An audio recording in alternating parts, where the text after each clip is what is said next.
Hello students, I welcome you all to Namaste Physics with Gaur sir. हम 11th class का friction वाला part चल रहा है और लास्ट लेक्चर में मैंने आपको एंगल ऑफ फ्रिक्शन बता दिया, एंगल ऑफ स्लाइडिंग या एंगल ऑफ रिपोज बता दिया और इन दोनों के बीच में रिलेशन भी बता दिया कि यदि pair of surfaces in contact same रहती हैं तो एंगल ऑफ फ्रिक्शन और एंगल ऑफ रिपोज दोनों सेम रहते हैं। तो जो बच्चे आज ही ज्वाइन कर रहे हैं उनके लिए मैं बता दूं कि आप चैनल में विजिट करिए और वहाँ पर प्लेलिस्ट है। तो एक प्लेलिस्ट 11th क्लास के लिए है और एक प्लेलिस्ट 12th क्लास के लिए है। 11th के लिए जो प्लेलिस्ट है उसमें लॉज ऑफ मोशन है, तो उसमें आप बच्चे सारे वीडियोस अब तक के देख सकते हैं। ठीक है, और आपको कोई क्वेरी है तो आप कम्युनिटी यानी विजिट कम्युनिटी में जाइए और वहाँ पर आप अपने फ़ोन से जो स्क्रीनशॉट है उसको आप अपलोड कर सकते हैं। तो माई कम्युनिटी जो है वो मैंने पब्लिक की हुई है, वहाँ पर सबकी क्वेरीज आर वेलकम। तो सीधे अब आप लेक्चर की तरफ चलते हैं। सबको दिख रहा है ये? तो this was the previous lecture. तो इसमें मैंने एंगल ऑफ फ्रिक्शन बताया है, एंगल ऑफ फ्रिक्शन ये बता दिया। एंगल ऑफ फ्रिक्शन क्या है बच्चे? जो कांटेक्ट फोर्स और नॉर्मल रिएक्शन के बीच में जो एंगल है उसको एंगल ऑफ फ्रिक्शन कहते हैं। लेकिन ध्यान रखना ये लिमिटिंग फ्रिक्शन होना चाहिए यहाँ पर। एंगल ऑफ स्लाइडिंग या एंगल ऑफ रिपोज, तो बच्चे ये नहीं दिख रहा है तो मैं इधर कर देता हूँ। एंगल ऑफ रिपोज ये रहा, ये रिपोज है। तो इसमें बच्चे दोनों पेयर ऑफ सरफेसेस सेम है, बस जो सरफेस था हॉरिजॉन्टल उसको हमने इंक्लाइन कर दिया। तो ऐसा एंगल इंक्लाइन प्लेन का हॉरिजॉन्टल से जिस पर बॉडी रखने पर वो चलने लगती है, तो ये जो एंगल है इसको हम एंगल ऑफ स्लाइडिंग या एंगल ऑफ रिपोज कहते हैं और यह हमने प्रूव कर दिया। ठीक है, अब बच्चे थोड़ा सा मैंने जो बताया था कि हमें कंपटीशन में कुछ थोड़ा डिफरेंट पूछते हैं, मतलब वो फ्रिक्शन नहीं पूछेंगे, नॉर्मल रिएक्शन ऐसे नहीं पूछेंगे, वो कुछ और पूछने वाले हैं। अब वो है जैसे कांटेक्ट एंगल पूछेगा आपसे कि कितना कांटेक्ट एंगल लग रहा है। ठीक है, अब मैं आपसे कुछ एंगल ऑफ मैंने फ्रिक्शन बता दिया, जरा ध्यान से समझना। सिचुएशन हमारे पास है कि इफ जो इंक्लिनेशन है यानी जो थीटा है आपके पास, थीटा वो है आपके पास इंक्लाइन प्लेन का इंक्लिनेशन।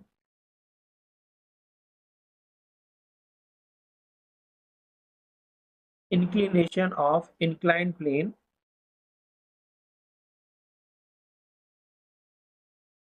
विद हॉरिजॉन्टल,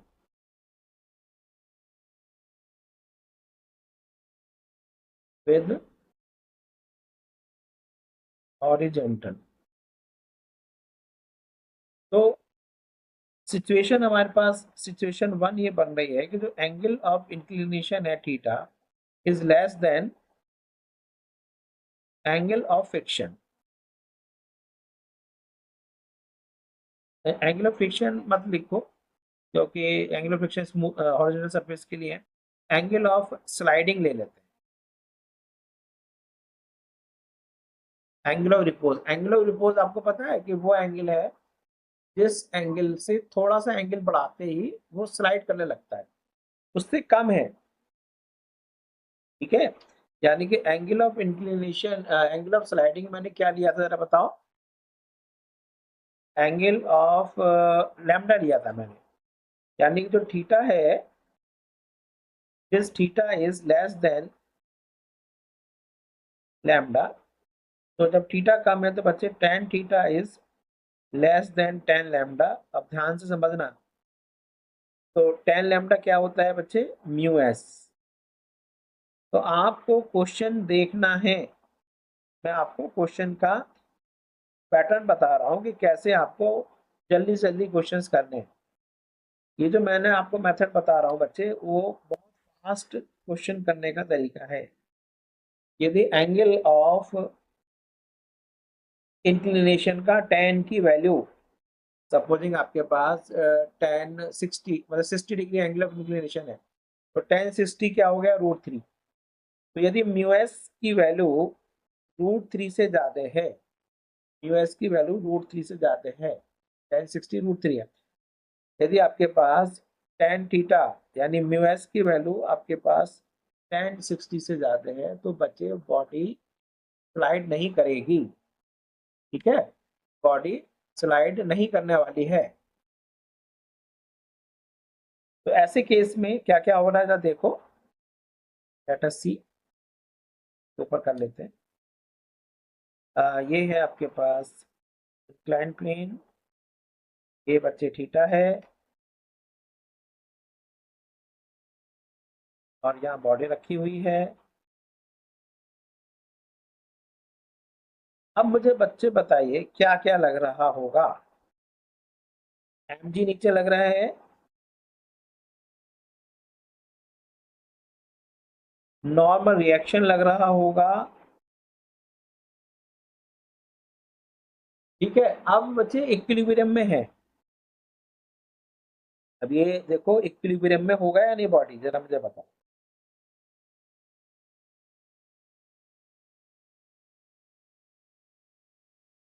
अब बच्चे एक चीज और मुझे बताओ, आपके पास एक बच्चे फ्रिक्शन भी लग रहा होगा। मैं बहुत बहुत जल्दी से क्वेश्चन कराऊंगा। ये जो फ्रिक्शन होगा ये कौन सा होगा, this will not be limiting. ये कौन सा होगा, स्टैटिक फ्रिक्शन होगा या नहीं, स्टैटिक फ्रिक्शन। तो स्टैटिक फ्रिक्शन ये है, नॉर्मल रिएक्शन ये है। अब जरा जल्दी से बताओ बच्चे, एक मिनट बस, इन दोनों का रिजल्टेंट क्या होगा, इन दोनों फोर्सेस का रिजल्टेंट। नॉर्मल रिएक्शन, ये रहा नॉर्मल रिएक्शन, और स्टैटिक फ्रिक्शन, इनका रिजल्टेंट क्या होगा, चलिए बताएं। ये जो रिजल्टेंट होने वाला है, ये रिजल्टेंट बताइए बच्चे, ये रिजल्ट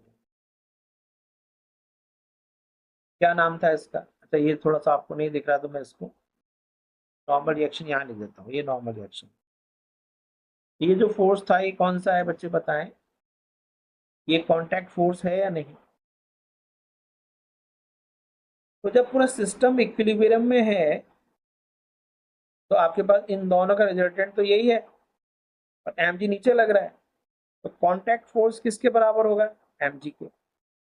समझ में आया नहीं, तरीका समझ में आया आपको नहीं। तो कांटेक्ट फोर्स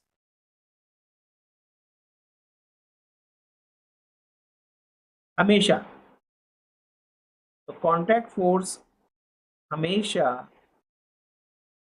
जी के इक्वल होगी। कुछ दिमाग नहीं लगाना, बड़े मेथड से भी कर सकते हो कि contact force is equal to इन दोनों का वेक्टर सम। एफ एस कितना है बच्चे, एफ एस बताओ कितना होगा, नीचे की तरफ क्या लग रहा है, एम जी का बच्चे एक कंपोनेंट ये है, M G cos theta. M G का एक ये कंपोनेंट है, ये हो गया एम जी कॉस थीटा, ये कितना हो गया बोलो, एम जी साइन थीटा। तो एक तो बच्चे हो गया ये। दूसरा, जो फ्रिक्शन है हमेशा, यदि बॉडी ब्लॉक यदि नहीं स्लाइड कर रहा है, फ्रिक्शन कौन सा होगा, एक तो स्टैटिक फ्रिक्शन होगा। कॉस सिंपल मैथड करा रहा हूँ, स्टैटिक फ्रिक्शन होगा एक तो, इधर कर दिया, एक तो स्टैटिक फ्रिक्शन है। दूसरा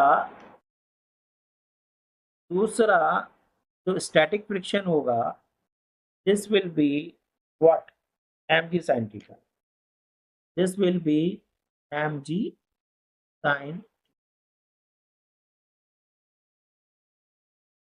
स्टैटिक फ्रिक्शन क्या होगा, mg sin थीटा। दो चीजें याद रखना, ठीक है, वैसे आप कर सकते हो सॉल्व, एफ सी जो है एम जी के बराबर होगा, क्यों? क्योंकि एन एम जी को, अच्छा नॉर्मल रिएक्शन क्या है? नॉर्मल रिएक्शन है एम जी कॉस थीटा। यदि आप इनका सम करोगे ना, वेक्टर सम इसका और इसका, भाई स्टैटिक फ्रिक्शन की, सॉरी कॉन्टैक्ट फोर्स की बात करें तो that is equal to normal reaction plus static friction का स्क्वायर। यदि आपको लंबे मेथड से करना ही है, बच्चे को बड़ा अच्छा लगता है कि हम मेथड अच्छा सा करें, लोग करो भैया, टाइम खराब करने में तो सबसे एक नंबर है लोग। एम जी साइन ऐसे कराते हैं सब लोग, एम जी बाहर आ गया, sine square theta plus cos theta one है, क्या जरूरत है? जब मैंने आपको डायरेक्ट बता दिया कि ये जब इक्विलिब्रियम में है, जब बच्चे इक्विलिब्रियम में है, तो एफ एस और एन ये तो कुछ होता ही नहीं, इनका रिजल्टेंट ये होता है, और एम जी नीचे लग रहा है, तो आपके पास कितने फोर्स लग रहे हैं? How many forces are acting? एक और चीज बोलो, एक और बहुत अच्छा क्वेश्चन है, when block is stationary on, बहुत बढ़िया question, on rough incline plane,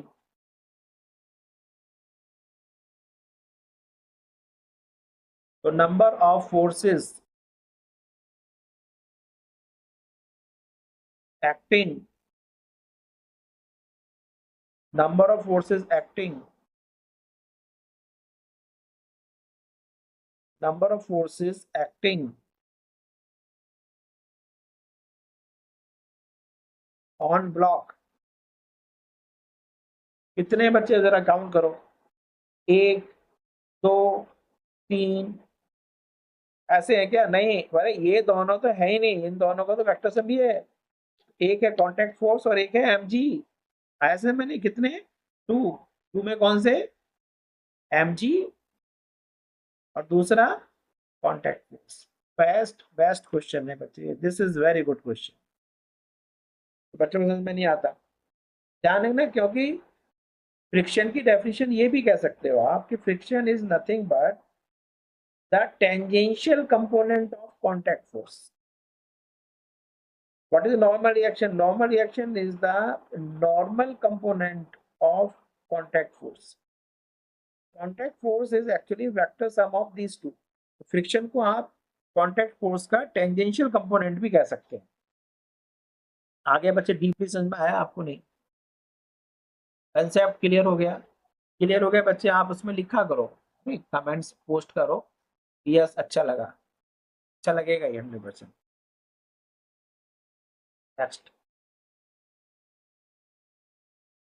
चलिए आगे चलते हैं।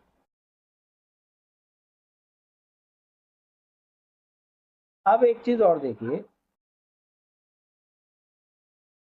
कि सपोजिंग हमारे पास, ये तो मैंने बता दिया, अब सिचुएशन दूसरी लेते हैं, एक सिचुएशन और ले रहे हैं, एक सिचुएशन में और ले रहे हैं। सिचुएशन ये है कि आपके पास इफ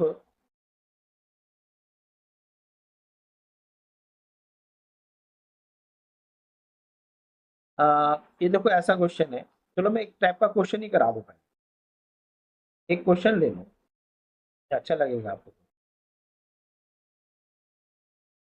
क्वेश्चन अच्छा है कि हमारे पास ये देखिए रफ इंक्लाइन प्लेन है, एक रफ इंक्लाइन प्लेन है, ठीक है, ये 60 डिग्री है, और एक ब्लॉक यहाँ रखा हुआ है, एक ब्लॉक हमने यहाँ रखा, ठीक है, ये ब्लॉक हमने यहाँ ऐसे रखा, और इस ब्लॉक को हमने एक स्ट्रिंग से टाई किया हुआ है,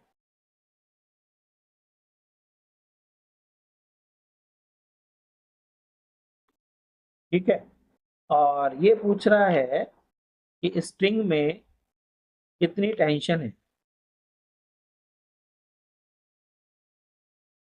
ठीक है, और यहाँ दिया हुआ है कि mu S is equal to, mu S is equal to, अब 1063 चलो,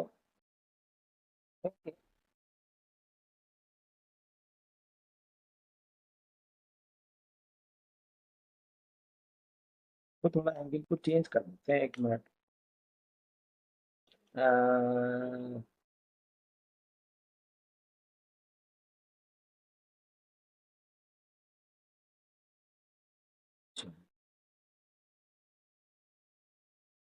ठीक है, ये बच्चे ले लेते हैं 37 डिग्री, और म्यू एस की वैल्यू है 0.83। ये क्वेश्चन। अब आपसे पूछ रहा है फाइंड टेंशन।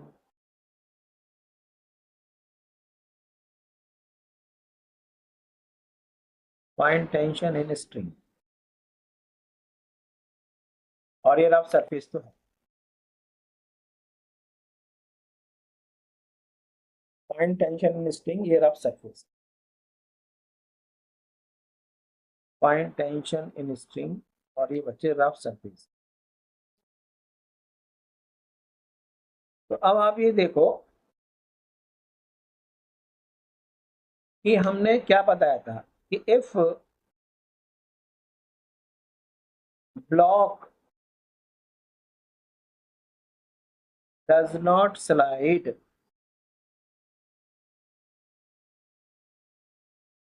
यदि ब्लॉक स्लाइड नहीं करता है तो क्या सिचुएशन थी बताएं। तो हमने ये बताया था कि जो थीटा है, ये tan theta should be less than mu s। here, यहाँ पर क्या हो रहा है बच्चे बोलो।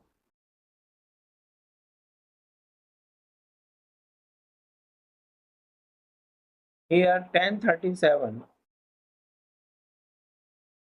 की वैल्यू कितनी होती है, tan37, अभी मैंने बनाया 37, 3 4 5, तो 3/4, दैट इज 0.75।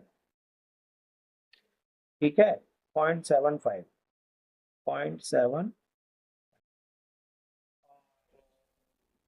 म्यू एस की वैल्यू कितनी है, 0.83। अब जरा सोचो बच्चे क्या आ रहा है, 0.83 है, और ये आपके पास 0.75 है। म्यू एस की वैल्यू ज्यादा नहीं है इससे।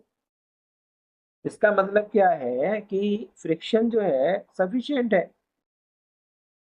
का मतलब क्या हुआ, the friction is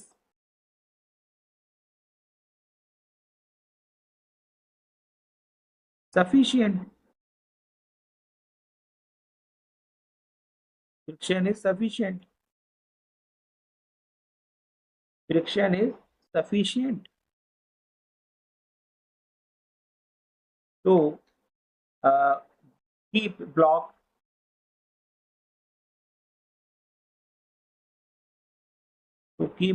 in equilibrium.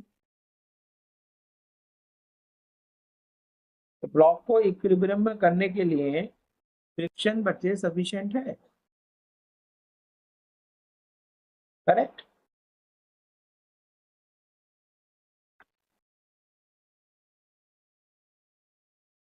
तो इसका मतलब क्या है कि नीचे जो लग रहा है बच्चे, कितना फोर्स लग रहा है, mg sin 37, और यहाँ पर जो स्टैटिक फ्रिक्शन है वो भी बच्चे इतना ही है, mg sin 37। और जो टेंशन होगी, टेंशन क्या होगी बोलो, टेंशन रिक्वायर्ड विल बी 0। और फ्रिक्शन कितना होगा, फ्रिक्शन इज ऑलवेज, यदि इक्विलिब्रियम में रहता है रफ सरफेस पर, यदि कोई ब्लॉक इक्विलिब्रियम में रहता है तो हमेशा mg sin थीटा रहेगा।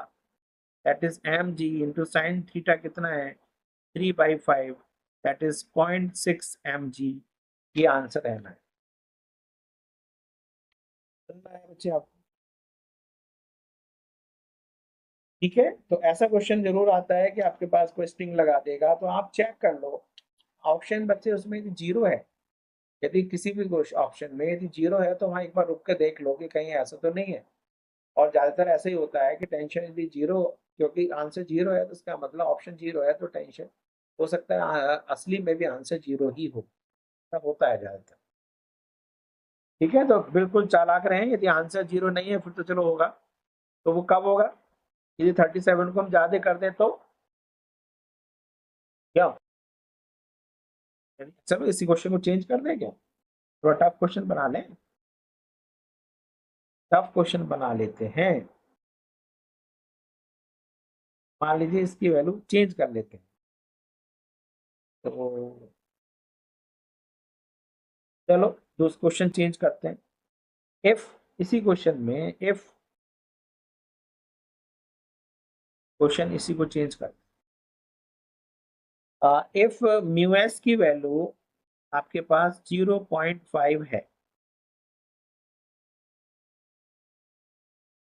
तो अब आपसे पूछ रहा है find tension in the string. सारे टाइप के क्वेश्चन करा रहा हूं मैं, find the tension in the string. Situation वही है, बस म्यू एस की वैल्यू चेंज कर रही है। नेक्स्ट पेज पर चलते हैं, चलो बच्चों का।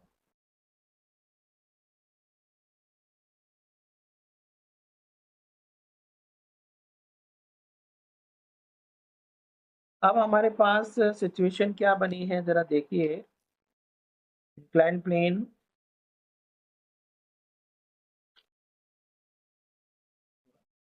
इधर कर लेता हूँ जिससे कि आपको सही दिखे। इंक्लाइन प्लेन ब्लॉक रखा हुआ है,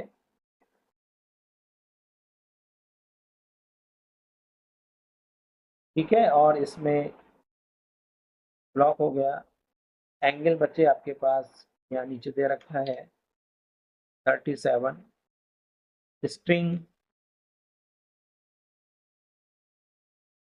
अभी भी है। अब बच्चे इसका जो म्यू एस है वो कम है, म्यू एस इज 0.5, 0.5 लिया ना, हाँ, तो 1037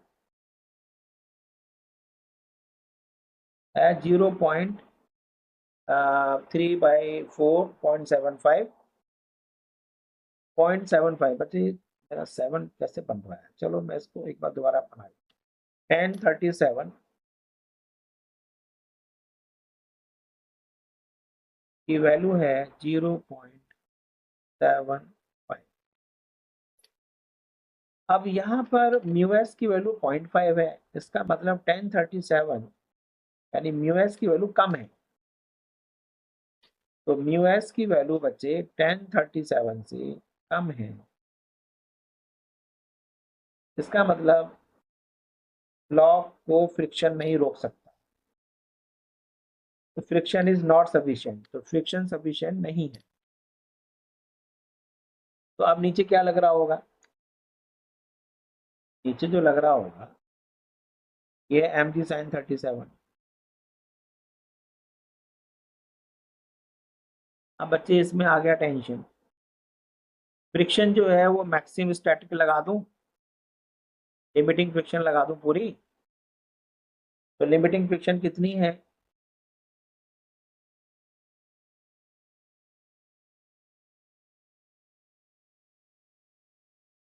लिमिटिंग फ्रिक्शन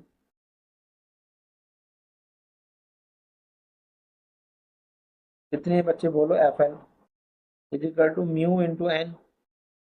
एन कितना है जरा सोचो, एन कितना होता है ये, एन बोलो, इसके बराबर होता है एम जी, एम जी कॉस थीटा के, यहाँ पर जो ये होगा that will be m ji cos theta, तो this is equal to mu into N, n is M G cos theta. कितना आ गया जरा बताएं,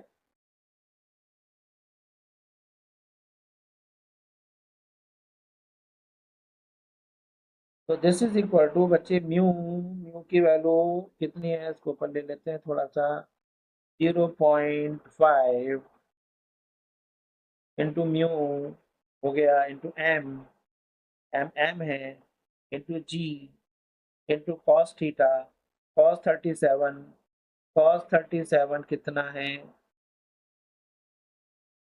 cos 37 बताएं, cos 37 4/5, तो दिस इज इक्वल टू 4/5। ये हो गया बच्चे पॉइंट, ये 0.1 हो गया, तो ये हो गया 4/10,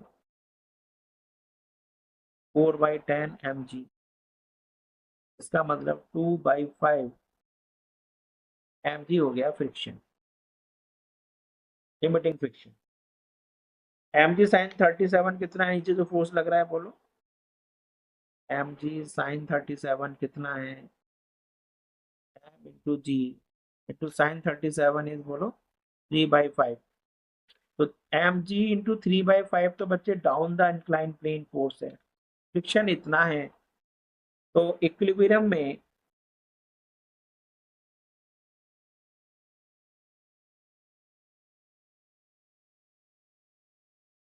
इक्विलिब्रियम के लिए क्या होगा बच्चे बोलो, T plus F L is equal to M G sine 37। तो T टेंशन कितनी हो गई, एम जी साइन 37 कितना है 3/5 mg प्लस नहीं माइनस 2/5 mg। आंसर इज 3 - 2 1, यानी mg/5 is the answer. Question समझ में आया आपको मैंने, तो एक सिचुएशन लेकर जितने टाइप के क्वेश्चन हो सकता है इसमें मैंने आपको करा दिया, करेक्ट है।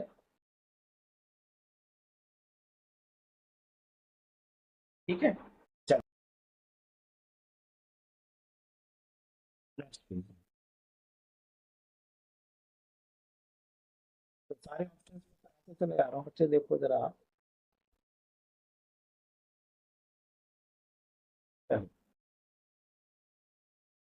अब हम और सिचुएशन कॉन्टैक्ट फोर्स और करते हैं आपसे, और अब हम सिचुएशन दूसरा ले रहे हैं।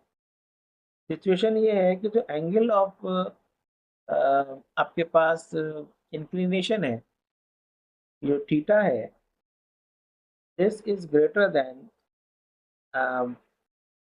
Angle of sliding.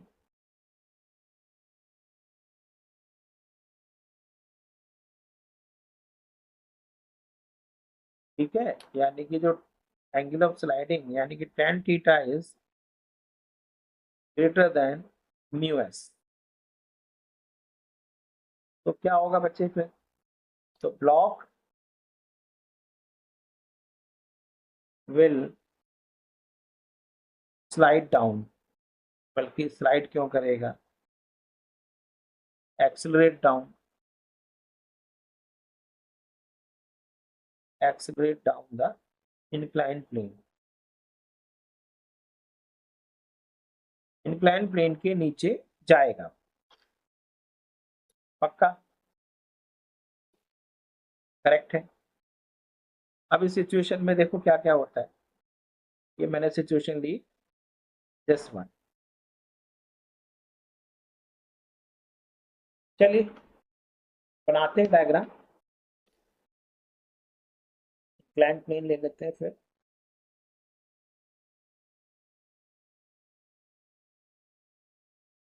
ये आपका थीटा है, ये आपका थीटा हो गया,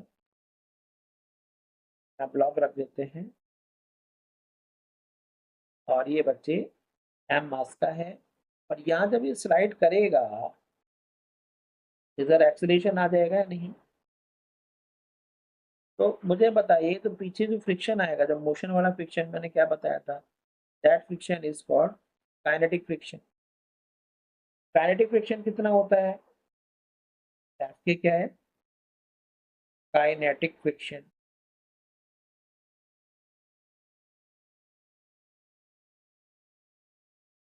काइनेटिक फ्रिक्शन कितना है बच्चे, mu K into N. N आप हमेशा, आपको पता है कितना एन, नीचे एम जी कॉस थीटा ही होता है ना हमेशा, तो n is equal to mu k m ji cos theta. Down the incline क्या फोर्स लग रहा है इधर की तरफ, ये लग रहा है बच्चे, ये कौन सा फोर्स लग रहा है, एम जी साइन थीटा हमेशा। अब एम जी साइन थीटा नीचे लग रहा है और एफ के ऊपर लग रहा है, तो इसलिए नेट अनबैलेंस फोर्स, तो नेट अनबैलेंस फोर्स से ही तो एक्सीलरेशन आ रहा है इसका, ये जो एक्सीलरेशन आ रहा है, ये जो एक्सीलरेशन दिख रहा है आपको, ये अनबैलेंस फोर्स से आ रहा है, में एक्सीलरेशन नीचे की तरफ ए आ गया, ए इज एक्सीलरेशन। तो नेट डाउनवर्ड फोर्स निकालो बच्चे, net down the inclined, net force, net force down the inclined plane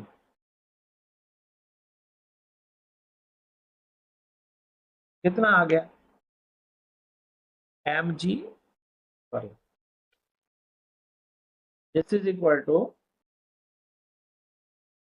M G sine theta तो नीचे है, फ्रिक्शन बच्चे ऊपर है, कि नेट फोर्स हो गया न्यूटन सेकंड लॉ से, this is equal to mass into acceleration.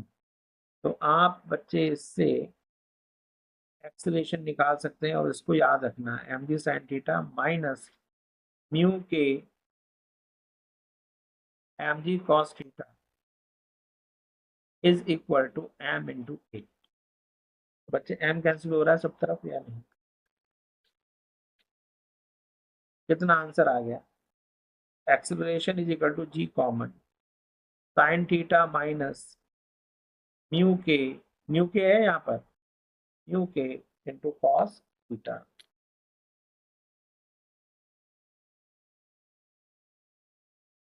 Acceleration is equal to G times sine theta minus mu K cos theta, ये आंसर आ। Net force down the incline plane, क्योंकि है, क्योंकि friction जो है बच्चे वो, तो लिमिटिंग फ्रिक्शन सफिशिएंट नहीं था, because angle of inclination is greater then angle of sliding या एंगल ऑफ रिपोज, इसलिए ये फॉर्मूला याद रखना।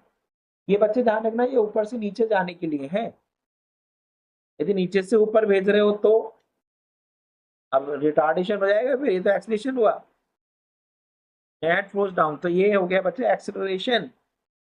अब ऐसे करते हैं, अच्छा एक मिनट, एक मिनट और, अभी एक काम और कर लेता हूँ, भूल जाएंगे फिर। तो यहाँ पर एक काम और करो, यदि आपसे इसी क्वेश्चन में सिचुएशन में क्या पूछ रहा है कि कांटेक्ट फोर्स कितना है,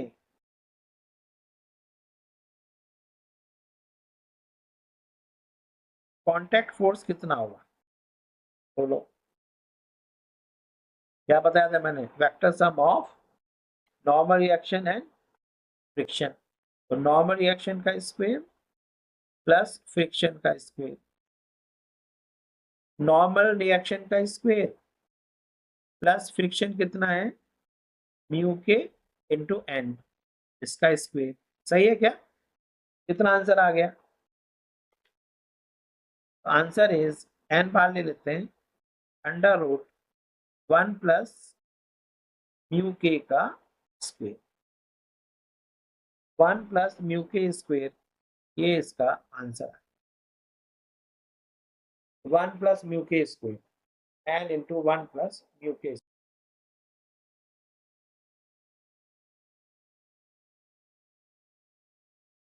करेक्ट है क्या, ये बच्चे आई, आई है, ठीक है, नॉर्मल रिएक्शन और फ्रिक्शन का वेक्टर सम कांटेक्ट फोर्स होता है, ये जरूर ध्यान रखना, ठीक है, आगे चलते हैं, एक और चीज, चलो एक सिचुएशन और करा, कभी हल्के हल्के क्वेश्चंस और कर लो, हमारे पास जैसे एक सिचुएशन दे रहा हूं मैं, फाइंड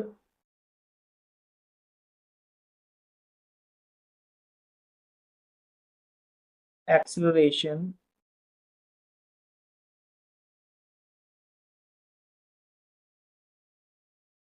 of each block.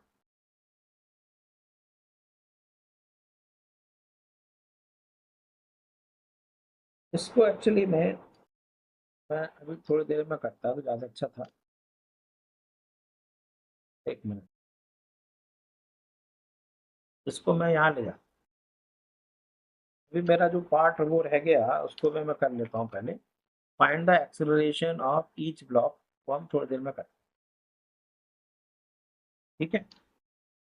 अभी जो पिछला टॉपिक चल रहा था मैं उसी को ले लेता हूँ कि हमने ऊपर से नीचे तो ले लिया, यदि हम किसी ब्लॉक को ऊपर फेंकें तो बच्चे गलत कर देंगे। तो यदि हमने रिटार्डेशन निकालना होता तो कैसे करेंगे?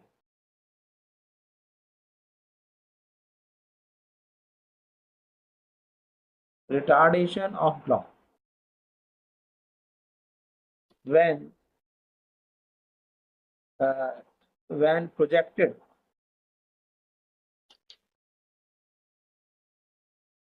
when projected up when projected up a rough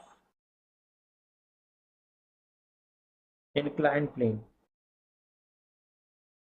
when projected up a rough inclined plane।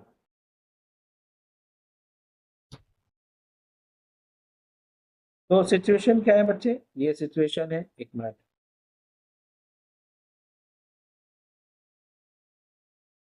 Incline plane है और यहाँ पर हमने ब्लॉक को ऐसे प्रोजेक्ट किया है किसी वेलोसिटी से, let us thrown it up. तो ये बच्चे ऊपर जाकर कहीं ना कहीं रुक जाए, ये रेस्ट में आ जाएगा।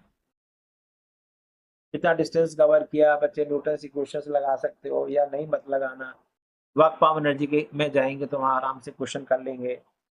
इस टॉपिक के इस चैप्टर के जो क्वेश्चंस हैं हम यहाँ पर बहुत ज़्यादा स्टेप्स लगते हैं, तो आगे जो वर्क पावर एनर्जी है उसमें हम बहुत कम स्टेप्स में करेंगे। तो मैं आपको शॉर्टेस्ट तरीका वहाँ बताऊँ, मतलब क्वेश्चन का कि कितना डिस्प्लेसमेंट कवर करना है, ये कितना डिस्टेंस कवर किया उसने। फिलहाल बच्चे मुझे बताइए कि नीचे नीचे की तरफ क्या लग रहा होगा, एम जी साइन थीटा। मोशन ऊपर है तो बच्चे फ्रिक्शन भी नीचे है, कौन सा, एफ के। दोनों फोर्सेस ये और ये तो बच्चे ऐड हो गए, तो दोनों फोर्स जब ऐड हो गए आपके, तो अब बताइए कितना हुआ down the incline plane, net force कितना हो गया नीचे, net force down the incline plane,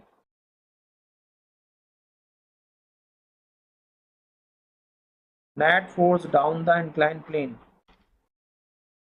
कितना लग रहा है बच्चे, बोलो। एम जी sine theta plus F K को लिख सकते हैं म्यू के एन, एन कितना है, एम जी कॉस थीटा। तो this is equal to M into A, M से कैंसिल कर देना आप।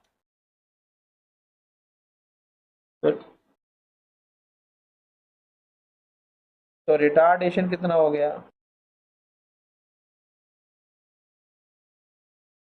ए इज इक्वल टू जी, बोलो, sine theta plus mu K cos theta. तो वहां पर बच्चे क्या था,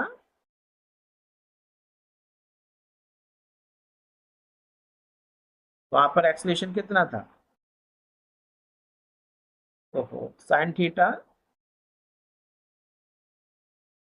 वहां पर एक्सलेशन कितना था देखो, एक्सलेशन था आपके पास sign theta minus mu K cos theta, क्योंकि फ्रिक्शन अपोज कर रहा था।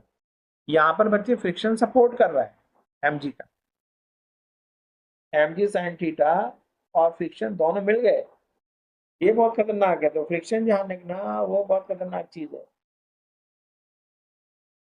मैं बताऊंगा थोड़ा सा, आपने अपना इरादा बदला तो फ्रिक्शन भी इरादा बदल देगा।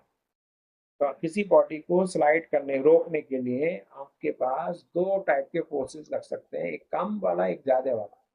कम फोर्स से भी रोक सकते हो, ज्यादा फोर्स से भी रोक सकते हो। मैं अभी आगे कराऊंगा। Find the acceleration of each block. पहले मैं ये क्वेश्चन करा दूं।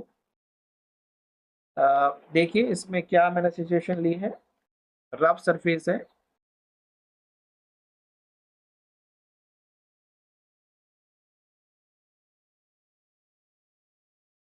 ठीक है। ये आपके पास कोई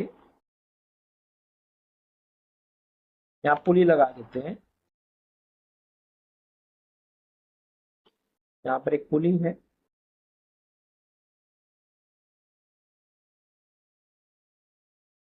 और ये स्ट्रिंग जा रही है इस पुली से।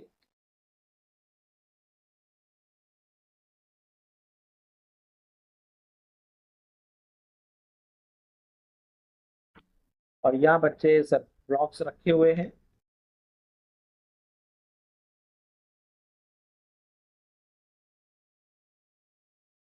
एक ब्लॉक ये है,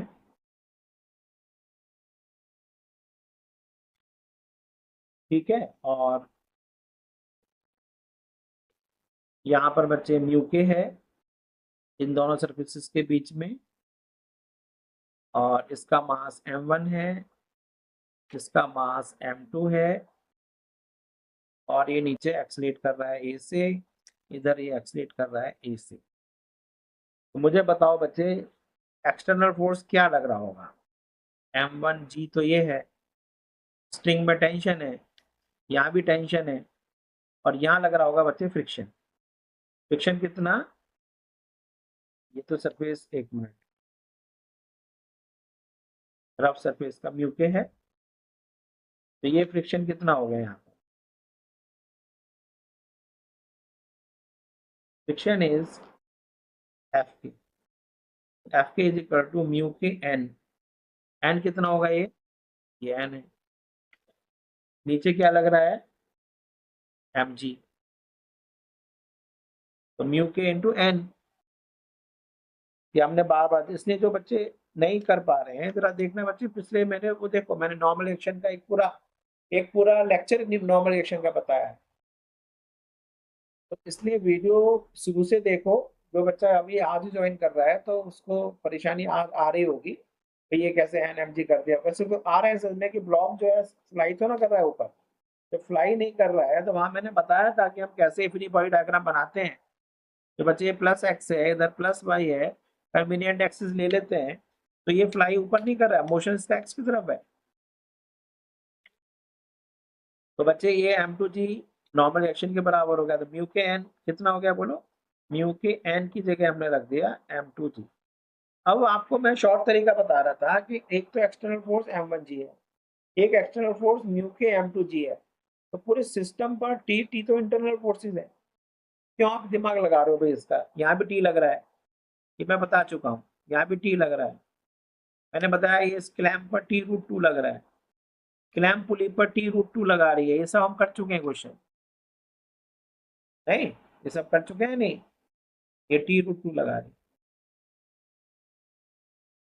तो अब हम पूरे केवल इस सिस्टम का एक्सलेशन देखें तो इस पर अनबैलेंस फोर्स कितना है। एक ये फोर्स अपोज कर रहा है, तो m1g चलाना चाह रहा है ऐसे। क्यों, m1g नीचे चला रहा है, m2g म्यू के m2g इसको अपोज कर रहा है। तो नेट फोर्स हो गया m1g माइनस दिस। तो अनबैलेंस फोर्स अपन टोटल मास कर लोगे या नहीं, डायरेक्ट कर दो। आंसर बताएं जल्दी से कितना आया। तो acceleration is equal to unbalance force कितना है। मतलब शॉर्ट करो जरा, लंबे लंबे मत डेरिवेशन करो भाई। म्यू के m2g अपॉन टोटल मास।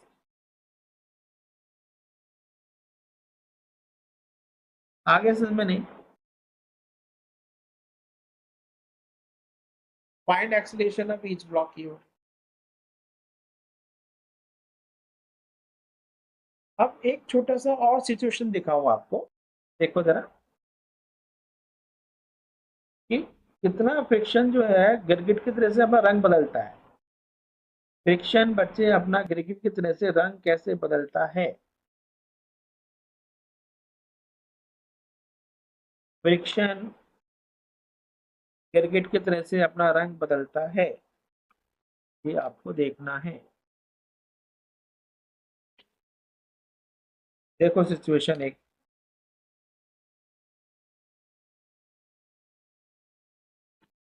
यहाँ पर ये जो एंगल लिया है मैंने,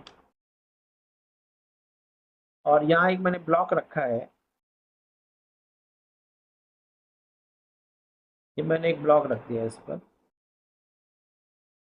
पहली बात तो थीटा की जो वैल्यू है, यानी वो एंगल ऑफ स्लाइडिंग से ज्यादा है, tan theta is greater than mu S, ये हमने ले लिया है। tan theta is greater than mu S, ध्यान रखना, मैं थोड़ा इधर रख देता हूँ। tan theta is greater than mu S, इसका जो एंगल है वो आपका म्यू एस से ज्यादा है, tan थीटा की वैल्यू म्यू एस से ज्यादा है, यानी ये नीचे की तरफ चले। अब यहाँ बच्चे हम फोर्स लगा रहे हैं।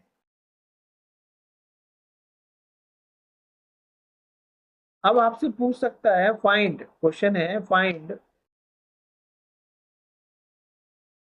Minimum and maximum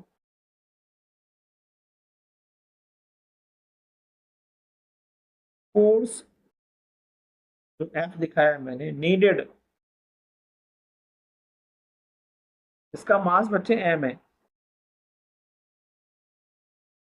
needed to keep M in equilibrium.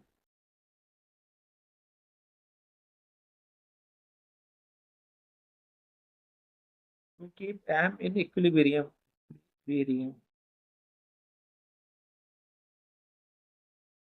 M को इक्विलिब्रियम में रखने के लिए आपके पास कितना एफ मिनिमम और मैक्सिमम लगाना पड़ेगा। ये क्या मतलब है मिनिमम मैक्सिमम है, मिनिमम मैक्सिमम, ये तो बात समझ में नहीं आ रही, मिनिमम मैक्सिमम चाहिए।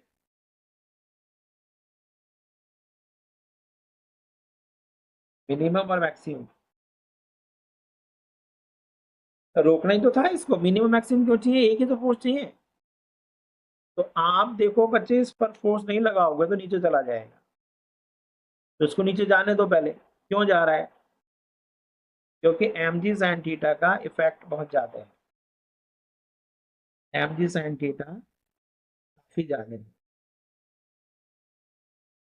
ऊपर की तरफ बच्चे इसकी टेंडेंसी स्लाइड करने की नीचे है, ध्यान से देखना, tendency to slide, tendency to slide माना नीचे है, ठीक है, नीचे हमने मान लिया टेंडेंसी टू स्लाइड, इधर की तरफ नीचे, टेंडेंसी टू स्लाइड,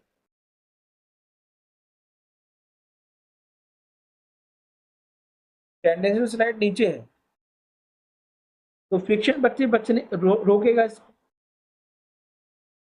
तब भी स्लाइड करने की टेंडेंसी नीचे है, तब जबकि हमारे पास लिमिटिंग फ्रिक्शन आ चुका है, तो लिमिटिंग फ्रिक्शन को यूज कर लो, तो बच्चे एफ की वैल्यू कितनी पड़ेगी, F plus limiting friction is equal to M G sine theta. तो फर्स्ट सिचुएशन में क्या है, आपको लिमिटिंग फ्रिक्शन आपकी हेल्प कर रहा है, तो minimum friction, sorry minimum external force plus limiting friction is equal to M G sine theta. तो मिनिमम फोर्स कितना चाहिए, दैट इज इक्वल टू, आ रहा है बच्चे इसको समझना एक बार, एफ एम जी sine theta minus limiting friction, और लिमिटिंग फ्रिक्शन कितना है, माइनस बोलो, तो कितनी बार कर चुके हैं हम भाई, minus mu K N, sorry mu S, N कितना है, एम जी कॉस थीटा। अब सिचुएशन टू ले लेते हैं, लेट, आपने फोर्स ज्यादा लगा दिया, let block tends to move up, tends to slide up. अब आपने ऐसा किया, ये ऊपर चलने की टेंडेंसी रख रहा है ये क्या किया आपने, इसको ऊपर क्यों चलने की कोशिश करा रहे हैं, यानी ये ब्लॉक है। अब ये फ्रिक्शन एम जी साइन थीटा तो नीचे लगेगा हमेशा, ये तो ना चेंज कर सकते हो आप एम जी साइन थीटा। अब टेंडेंसी ऊपर जाने की है, टेंडेंसी मतलब आप सोच रहे थे कि भाई बहुत कम फोर्स लगाना पड़ रहा है मुझे, हाँ फ्रिक्शन आपकी हेल्प कर रहा है, तो चलो और खींच लेते हैं। जैसे ही आपने इरादा बदला कि हम तो खींचने की कोशिश कर रहे हैं, तो फ्रिक्शन ने अपना पाला बदल लिया, फ्रिक्शन ने पाला बदल लिया और बच्चे वो आ गए अब यहाँ पर, तो आपको लगाना पड़ेगा ज्यादा फोर्स, एफ मैक्सिमम। समझ में आया नहीं, एफ मैक्सिमम कितना हो गया, F maximum is equal to M G sine theta plus F limiting, that is M G sine theta plus mu S into M ji cos theta. आए बच्चे समझ में, इस पर क्वेश्चंस आते हैं। उस क्वेश्चंस का मैंने थीम बता दिया। क्वेश्चन असली में क्या था कि force required to make a body slide up on a rough inclined plane is 2 times the force needed to keep it in equilibrium। ये आ चुका है पहले नीट में। तो बताइए रिलेशन म्यू एस और थीटा में क्या रिलेशन है। तो बच्चे आपको क्या दिया हुआ है, ये जो फोर्स है ये फोर्स मिनिमम का डबल है, तो इसको इसका डबल कर देना, क्वेश्चन आ गया। ये नीट के क्वेश्चन है। तो बच्चे आज मैं इतना ही करने वाला हूँ, क्योंकि इसको एक बार रिवाइज कर लो। तो फ्रिक्शन को बहुत ध्यान से करना है, तो फ्रिक्शन अपना पाला बदल लेता है। आपने इरादा बदला तो फ्रिक्शन ने अपना डायरेक्शन रिवर्स कर दिया। पहले केस में यदि आपका ब्लॉक नीचे स्लाइड करने की कोशिश कर रहा है तो फ्रिक्शन ऊपर लग रहा है, तो थोड़ा सा फोर्स लगा के आप उसको रोक लेंगे। लेकिन आपने कहा चलो खींचते हैं जरा, और बड़ा हल्का लगाना पड़ा, तो और ऊपर खींचने की कोशिश करोगे तो फ्रिक्शन आपका साथ ना देकर एम जी साइन थीटा का साथ देने लगा। इस तरह से फ्रिक्शन के क्वेश्चंस में थोड़ा सा ब्रेन लगेगा, जल्दबाजी बिल्कुल ना करें। ठीक है, तो कैसा लगा आपको कमेंट्स जरूर दीजिए। और मैं अभी इसको रिवाइज करना, फिर आगे मैं सर्कुलर मोशन पर आऊंगा। ठीक है, आई एंड द मीटिंग नाउ।